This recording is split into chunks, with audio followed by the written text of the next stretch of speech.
It has been one of the busiest years for France from the moment President Emmanuel Macron has swept the results of the presidential elections with his En Marche, his political movement. The directions have been directed to his favor, where he continued throughout the year with the same party's objective, to move forward politically and economically. France did not exit Europe, nor did it allow right-wing or extremists to win the political power. In fact, France opened its arms for globalizations and a more open border policy. Despite the drastic changes that hit Britain with Brexit and Germany with Angela Merkel's right-wing policies, France was the opposite.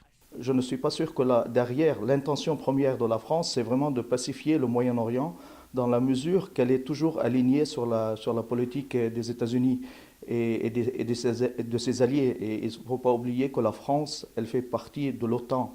France became a certified godfather for the Middle East by initiating peaceful talks with Arab leaders such as Mahmoud Abbas, president of the Palestinian Authorities, regarding Trump's decision to foretake Jerusalem as a capital of Israel, which was recently rejected by a UN resolution. Macron continued to host peaceful initiatives by inviting Lebanese Prime Minister Saad al-Hariri to Paris, and not to forget Macron's active role in the Yemeni front by hosting peaceful talks for Yemen, as well as visiting African countries like Algeria, the Ivory Coast, Ghana, Burkina Faso to promote for education and to reaffirm relations between African countries and France. C'est aussi pour marquer justement une nouvelle étape de notre relation, non seulement avec votre pays, Monsieur le Président, mais avec tout un continent. What is interesting is that France's open arm policy has dramatically shifted Macron back in time to the Jacques Chirac period, where France was a leading nation, de-associated itself from other countries like United States of America. In 2018, Macron's objective will be put under test considering the French government has banned smartphones in primary schools due to begin in September. The French government has also opened a desire to regulate the Bitcoin exchange in the European market, but with strict regulations. France will continue to strive to undertake a peaceful solution to re-stabilize Syria and to sustain its motherly control on the Lebanese politics scene.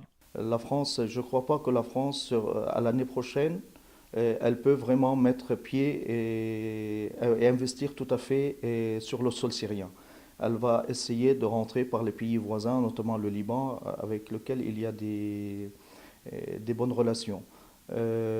Sur les autres points internationaux, je crois que la France n'a pas les capacités aujourd'hui de jouer dans la même cour que la Russie et que la Chine qui s'émancipent de plus en plus, ou par exemple comme l'Iran ou autres pays émergents. France in 2018 will focus on the budget by focusing and cutting taxes to boost economic activity as the government seeks to cement its support among the business community, Prime Minister Edouard Philippe announced. President Macron is seeking cuts of 20 billion euros and tax reductions of 11 billion euros next year to bring France's budget deficit down to 2.7% of economic output.